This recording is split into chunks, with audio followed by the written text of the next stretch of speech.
What's going on, guys? Thanks for joining me today on the Blitz Report. Let's talk about the race for the MVP award this year in the NFL. Now, the race has gotten much slimmer due to injuries this year. Many injuries. Most notably would be Aaron Rodgers and Deshaun Watson. With those two guys out, they were in the running for the MVP. Alex Smith was at one time. He wasn't injured, but his level of play has gone way off. It's just really fell off from the beginning of the year. So I want you guys to comment. Let me know who you think should be the NFL MVP. If I left anybody out who should be a candidate, let me know.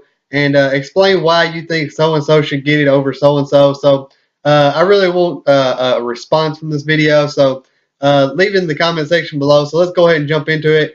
We'll go ahead and knock out the two most obvious ones first. The first being Carson Wentz. He's the quarterback of currently the best team in the NFL right now. He leads the league in touchdown passes. He's been dynamic for his team. He has not been afraid to lower his shoulder and pick up the extra yards or get the first down or get the touchdown. I've watched him do it. I've watched him lower his shoulder and take on linebackers. That is something I would never want my quarterback to do, and he still hasn't missed a game. So Carson Wentz deserves to be in the conversation for MVP, of course. The next is the immortal Tom Brady, the 40-year-old guy out there showing up all these young guys.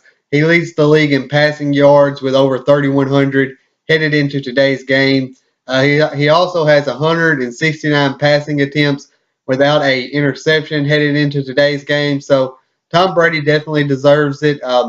He's still playing at a very high level, and he's still one of the better quarterbacks in the league, and he's still one of the most arguably the best quarterback ever in the history of the NFL. So Tom Brady definitely deserves it as well, or deserves to be in the conversation at least. I know a lot of people hate Tom Brady.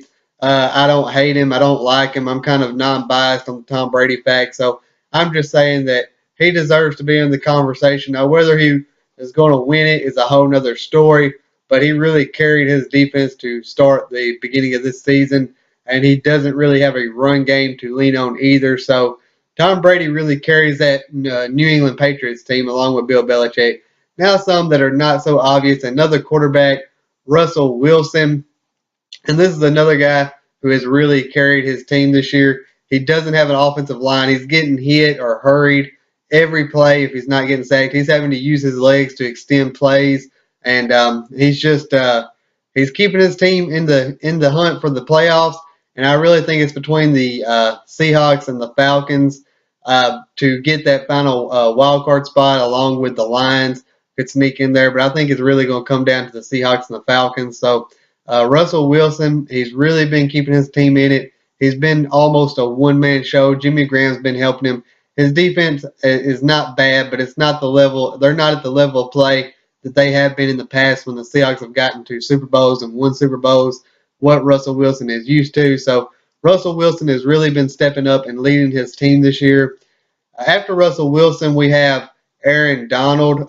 This guy missed the first 3 games of the season, but he still has 5 sacks and 3 forced fumbles. And this is a case where the stats lie because the guy has been very disruptive this season. He has really helped that Rams defense, and that's part of the reason why they're one of the, and that's a big reason, not part of the reason, but a big reason why they're one of the better defenses in the NFL. A big reason why they were able to make that turnaround in their franchise. So Aaron Donald, I think, should be in the conversation again, like Tom Brady and all the rest of these guys, whether they win it or not. That's a whole other conversation, but they definitely deserve to be in the conversation when whoever's in charge of giving out these trophies start doing the debates. And next is Calais Campbell of the Jacksonville Jaguars. He has 11.5 sacks this season, 3 forced fumbles. He's leading the league. The Jacksonville Jaguars defense was already pretty stout, and he just really pushed it over the limit to make it one of the best defenses in the league. He was kind of that missing piece that the team was looking for. And without him, they wouldn't be 7-3 right now. Without him, they'd probably be about at 500. So Calais Campbell definitely deserves to be in the conversation. The final guy that I have is one that you probably didn't want to expect because he is suspended, and that is Ezekiel Elliott. If you watch that LA Chargers game, you know how much Ezekiel Elliott means to his team. They do not trust the running backs that play behind Ezekiel Elliott, even though that those running backs would be a starter on another team. The Cowboys don't trust him. They don't trust him unless their name is Ezekiel Elliott. They get in these third and short situations, never run the football, even to start the game, not even while they're behind. I'm talking about to start the game.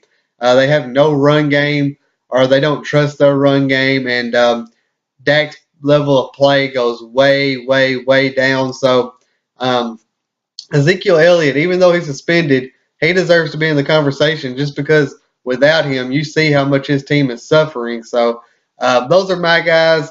Comment, let me know your guys. Comment, let me know who you think should win it and why. Leave a like if you like the content. If you haven't subscribed yet, hit the subscribe button, guys. Hope you guys have a great day, and thanks for watching.